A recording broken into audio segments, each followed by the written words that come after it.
오늘도 좋은 기운 가득 담아 인사드립니다. 여러분 혹시 손가락에 끼는 반지만으로도 내 재물운이 달라진다는 이야기 들어보신 적 있으신가요? 평생 돈 걱정 없이 살고 싶다면 반지 하나라도 제대로 껴야 하는데요. 특히 풍수에서는 손가락마다 의미하는 기운이 다 다르고 그 중에서도 재물복을 불러들이는 손가락이 따로 정해져 있습니다. 오늘은 풍수에서 말하는 돈복 손가락은 어디인지 또 어떤 반지를 끼면 좋은지 알려드릴 테니까요. 영상 끝까지 보시고 좋은 기운 꼭 받아가시길 바랍니다. 돈복을 막는 좋지 않은 습관 3가지. 먼저 아무리 좋은 반지를 껴도 이런 습관이 있으면 돈복이 제대로 들어오지 못하는데요. 재물운을 막아버리는 좋지 않은 습관부터 알아볼게요. 첫 번째로 살펴볼 습관은 바로 빈손 습관입니다. 많은 분들이 손가락에 아무런 장식 없이 늘 맨손으로 지내는 경우가 많습니다. 처음에는 편리하게 생각할 수도 있지만 풍수에서는 이런 빈손 상태를 굉장히 좋지 않게 봅니다. 손가락은 단순히 우리의 신체 일부가 아니라 내 몸에서 돈의 기운이 드나드는 재물의 통로 역할을 한다고 보기 때문입니다. 쉽게 말해 손가락은 내 몸에서 재물을 끌어들여 유지하는 작은 안테나와 같은 역할을 한다는 것이죠. 그런데 이 중요한 통로가 아무 장식 없이 비어 있으면 돈이 들어와도 머무르지 못하고 그대로 빠져나가게 됩니다. 마치 물이 고이지 못하고 계속 빠져나가는 것과 같은 이치입니다. 재물의 기운이 손가락을 통해 들어오는데 그 자리가 비어 있으면 그 기운이 빠져버린다는 것입니다.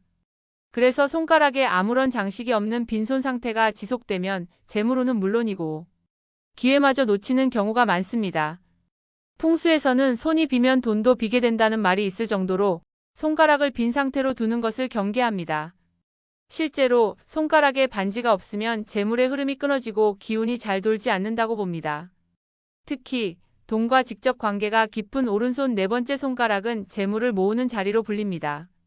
이 손가락은 재물운을 안정적으로 끌어들이고 쌓아두는 중요한 자리입니다. 이 손가락이 비어 있으면 돈이 들어와도 금방 빠져나가거나 재물운이 끊어질 위험이 커집니다. 재물운을 쌓고 싶다면 이 자리를 반드시 지켜야 하며 반지 하나로 그 기운을 안정시키는 것이 중요합니다. 바로 이 손가락에 적절한 반지를 끼우면 재물복이 자리 잡고 돈의 흐름이 한결 안정될 수 있습니다. 반지는 단순한 장식품이 아닙니다. 내 재물운을 붙잡아주는 작은 부적이라고도 볼 수 있습니다. 좋은 기운을 방어하고 재물의 기운이 흘러가지 않도록 돕는 중요한 역할을 하기 때문입니다.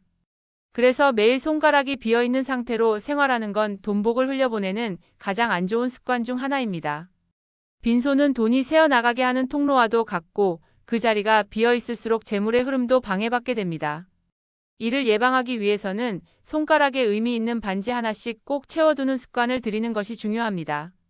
반지 하나가 재물복을 지켜주는 작은 부적이 되어 돈의 흐름을 안정시키고 길을 열어준다는 점을 기억하세요.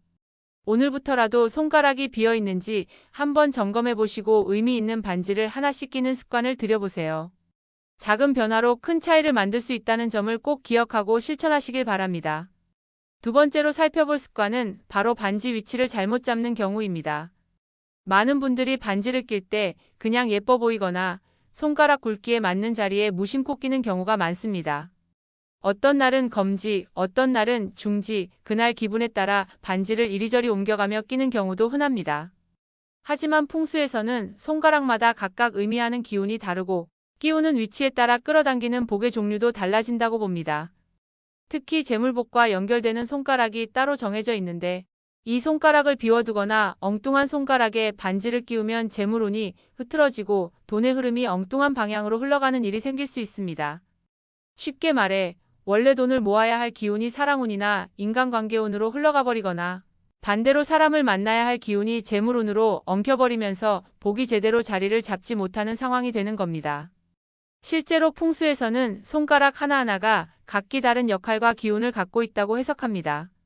엄지는 권위와 자신감, 검지는 추진력과 목표 달성, 중지는 인맥과 인간관계, 약지는 재물과 부분, 그리고 새끼손가는 감정과 소통을 상징합니다.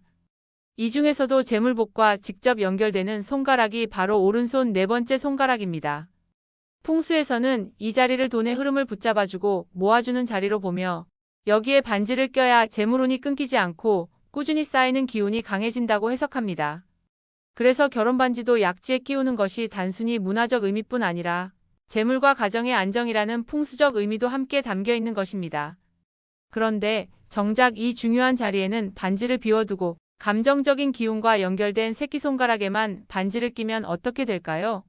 이런 경우 재물운이 제대로 자리 잡지 못하고 감정적인 소비로 돈이 줄줄 새는 흐름이 만들어질 가능성이 높습니다. 실제로 풍수적으로 보면 새끼손가락에 끼운 반지는 연애나 인간관계에 쓰는 돈을 불리는 기운으로 작용하기 때문에 연애에 과하게 돈을 쓰거나 누군가를 도와주느라 정작 내 살림은 어려워지는 흐름이 만들어질 수 있습니다. 이렇듯 반지는 단순한 패션 액세서리가 아닙니다. 좋은 기운을 제자리에 붙잡아두고 흐트러진 기운을 정리하는 풍수 아이템입니다. 반지를 낄 때마다 이 반지가 지금 내 어떤 복을 대신 잡아주고 있을까? 이런 생각을 한번 해보세요. 기분이나 편의대로 이리저리 옮겨 끼우는 습관은 이제 그만두고 딱 필요한 자리에서 중요한 기운을 안정적으로 잡아주는 풍수. 반지 관리법을 실천하는 것이 돈복을 부르는 가장 현명한 방법이라는 점 꼭 기억해 두시기 바랍니다. 세 번째로 살펴볼 안 좋은 습관은 바로 재질을 가리지 않고 아무 반지나 끼는 습관입니다. 반지는 단순한 패션 아이템이 아닙니다. 풍수적으로 보면 반지는 재물운을 불러들이고 붙잡아두는 중요한 매개체입니다. 그만큼 어떤 재질로 된 반지를 끼느냐는 재물운을 좌우하는 핵심 요소 중 하나입니다. 특히 풍수에서는 재물과 가장 밀접하게 연결된 기운을 금기운이라고 부르는데요. 이 금기운은 이름 그대로 금속에서 가장 강하게 발현됩니다. 그래서 예로부터 금반지, 은반지는 재물운을 부르는 대표적인 부적으로 여겨져 왔습니다. 하지만 요즘은 개성과 트렌드를 중시하는 분위기 속에서 반지의 재질도 점점 다양해지고 있습니다. 플라스틱으로 만든 귀여운 캐릭터 반지, 가벼운 아크릴 반지, 심지어 종이로 만든 반지까지 등장하며 패션 아이템으로서의 역할이 더 강조되고 있죠. 물론 이런 반지들은 개성 넘치고 재미있는 아이템일 수는 있지만 풍수적으로는 재물운을 끌어당기는 힘이 거의 없다는 점을 아셔야 합니다. 금기운이 부족한 재질들은 재물복과의 연결고리를 약하게 만들고 심한 경우 기운이 아예 끊어지는 결과로 이어질 수 있습니다. 쉽게 말해 반지를 낀다고 해서 무조건 돈복이 좋아지는 건 아니라는 뜻입니다. 특히 풍수에서는 손가락을 재물 기운이 드나드는 중요한 통로로 봅니다. 그리고 반지는 그 통로의 문을 달아주는 역할을 한다고 해석합니다. 그런데 이 문을 아무 재질로 만들면 기운을 제대로 지켜줄 힘이 없습니다. 좋은 기운을 제대로 받아들이고 나쁜 기운은 차단하려면 튼튼하고 좋은 재질로 문을 만들어야 합니다. 실제로 집에서도 현관문을 튼튼하게 만드는 것이 중요하듯 손가락 위에 문인 반지도 마찬가지입니다. 금속으로 된 단단한 문과 플라스틱으로 된 약한 문, 어떤 문이 더 든든하게 재물복을 지켜줄지는 쉽게 상상할 수 있는 부분입니다. 물론 반드시 비싼 순금 반지여야만 하는 건 아닙니다.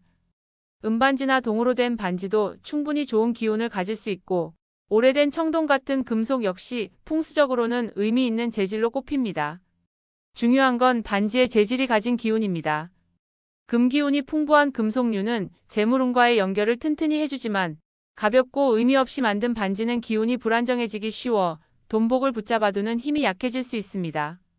결국 반지 하나도 단순한 장식품이 아닙니다.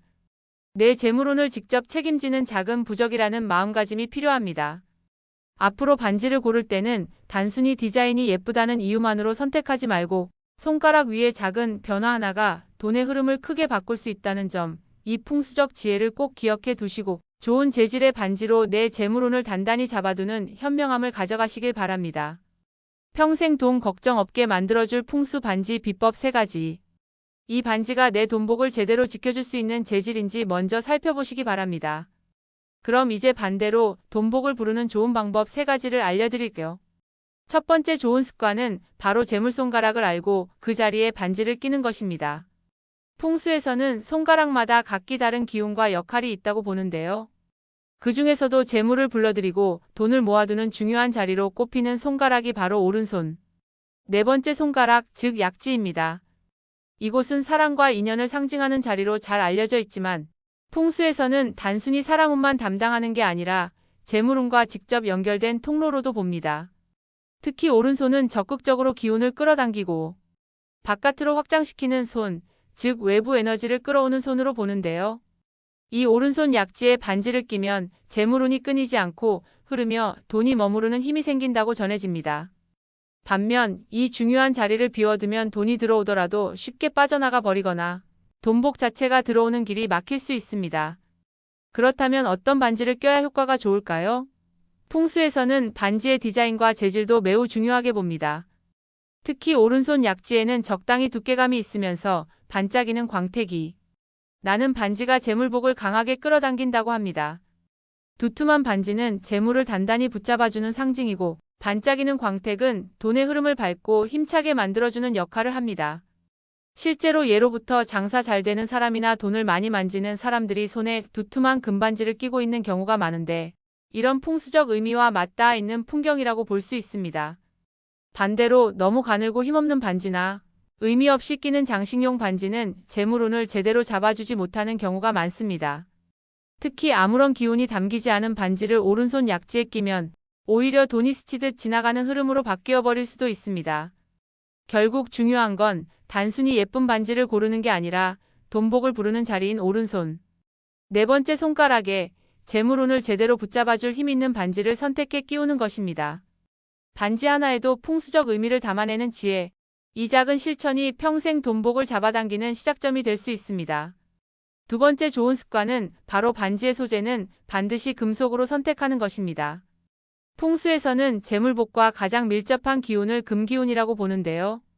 이름에서도 알 수 있듯이 금기운은 말 그대로 금속에서 가장 강하게 발현됩니다. 특히 금반지나 은반지 같은 금속 재질의 반지는 돈과 재물운을 직접 끌어당기는 역할을 한다고 알려져 있습니다. 이와 반대로 플라스틱이나 고무, 아크릴 같은 가벼운 소재로 만든 반지는 풍수적으로 보면 재물운을 끌어당기는 힘이 거의 없습니다. 오히려 돈의 기운과 연결되는 길을 약하게 만들거나 기운 자체가 흐트러질 수 있습니다. 실제로 예로부터 부자들이 금반지를 두툼하게 끼고 있는 모습은 단순한 과시가 아니라 금기운을 온전히 몸에 담아 돈의 흐름을 붙잡아두려는 풍수적 지혜에서 비롯된 것이라고도 합니다. 또한 풍수에서는 단순히 금속 반지를 끼는 것만으로도 재물운을 부르는 기본은 갖췄다고 보지만 여기에 반짝이는 보석이나 큐빅이 더해지면 효과가 훨씬 더 좋아진다고 말합니다. 반짝이는 광채는 돈의 흐름을 밝고 활기차게 만들어주는 역할을 하기 때문입니다. 마치 어두운 골목길에 환한 가로등을 켜두면 사람들이 자연스럽게 모이는 것처럼 손가락에서 반짝이는 반지가 재물의 기운을 더욱 강하게 끌어들이는 역할을 하는 셈입니다. 특히 금기운은 기운의 무게감도 중요합니다. 너무 가볍고 허술한 반지는 재물복을 오래 머물게 하지 못하고 쉽게 빠져나가게 만들 수도 있습니다. 반면 어느 정도 묵직한 느낌의 금속 반지는 돈복을 오래 잡아두고 큰 돈을 끌어당기는 데 유리하다고 합니다. 그렇기 때문에 재질은 반드시 금속으로 그리고 가능하다면 반짝이는 보석까지 더해진 반지를 선택하는 것이 풍수적으로 매우 중요한 포인트입니다. 반지는 단순한 액세서리가 아닙니다. 내 손가락에서 돈복과 직접 맞닿아 있는 작은 부적이라고 생각하셔야 합니다. 의미 없이 가벼운 장식 반지를 아무렇게나 끼우는 것과 풍수적으로 돈복을 부르는 재질과 디자인을 신중하게 고르는 것. 이 작은 차이가 시간이 흐를수록 큰 재물운의 차이를 만들 수 있습니다. 이왕 끼는 반지, 기왕이면 돈복이 좋아지는 방향으로 골라보시는 것. 풍수의 지혜를 삶에 제대로 활용하는 방법입니다. 세 번째 좋은 습관은 바로 반지를 항상 깨끗하게 유지하는 것입니다. 풍수에서는 반지가 단순한 액세서리가 아니라 재물복을 직접 끌어당기고 지켜주는 작은 부적이라고 여깁니다. 그렇기 때문에 반지가 얼마나 깨끗한지, 얼마나 정성스럽게 관리되는지가 곧 재물의 기운과 연결된다고 봅니다. 특히 반지 표면에 먼지가 쌓이거나 손때가 끼고 작은 기스가 반복되면서 흐릿해지면 그 반지에 깃든 기운도 함께 탁해진다고 합니다. 기운이 탁해지면 돈의 흐름도 자연히 흐트러지고 재물이 들어오더라도 오래 머물지 못하는 상황이 벌어질 수 있습니다. 반지는 늘 손에 끼고 생활하는 물건이기 때문에 생각보다 쉽게 더러워지고 광택이 사라지기 쉽습니다. 특히 물이나 비누, 화장품, 음식물 같은 것이 반복적으로 닿으면서 반지에 보이지 않는 얼룩과 이물질이 남게 되는데요. 풍수에서는 이런 자잘한 오염도 재물의 기운을 흐리게 만드는 원인이라고 봅니다. 마치 유리창이 흐려지면 바깥 풍경이 잘 보이지 않는 것처럼 반지가 탁해지면 좋은 재물 기운이 반지에 제대로 머물지 못하고 흘러가 버리기 때문입니다. 그래서 돈복을 부르는 풍수 반지 관리법은 매우 단순합니다. 수시로 반지를 깨끗이 닦아주고 반짝이는 상태를 유지하는 것. 이 과정 자체가 좋은 기운을 정성껏 맞이하는 풍수적 의식이라고도 할 수 있습니다. 실제로 돈복 좋은 사람들은 자신의 반지를 귀하게 여기고 정기적으로 손수 닦거나 세척하면서 기운을 살리는 습관이 몸에 배어 있다고 합니다. 특히 중요한 날, 큰 계약을 앞두거나 중요한 돈이 오가는 날에는 일부러 반지를 더 반짝이게 닦아서 재물운의 흐름을 활짝 열어주는 풍수 팁도 있습니다. 반지를 깨끗이 닦으면서 이 반지가 오늘 나에게 큰 재물복을 끌어와 줄 것이다 라는 긍정의 마음까지 담아내면 기운이 더욱 밝아지고 강해진다고 전해집니다. 결국 반지는 단순히 끼고 다니는 장식품이 아닙니다. 내 손가락에서 재물의 기운을 직접 끌어당기고 좋은 기운을 오래 머물게 하는 풍수부적이라는 점을 꼭 기억해야 합니다. 반지를 귀하게 여기는 그 마음과 정성, 그 자체가 돈복을 부르는 힘이 된다는 사실, 오늘부터 꼭 실천해 보시길 바랍니다. 오늘은 반지 하나로 평생 돈복을 다지는 풍수 비법을 알려드렸는데요. 사소한 것 같아도 이렇게 작은 습관 하나하나가 결국 큰 운을 좌우하는 법입니다. 지금 바로 손가락 한번 보시고 앞으로 어떤 반지를 어떻게 껴야 할지 생각해 보시는 것도 좋겠습니다. 이런 작은 실천으로도 좋은 기운은 얼마든지 불러올 수 있으니까요. 앞으로도 여러분께 도움이 되는 풍수 이야기 꾸준히 전해드리겠습니다. 좋은 기운 듬뿍 받아가시고요. 구독과 좋아요, 그리고 알림 설정까지 해주시면 더 좋은 기운으로 찾아뵙겠습니다. 오늘도 좋은 하루 되세요.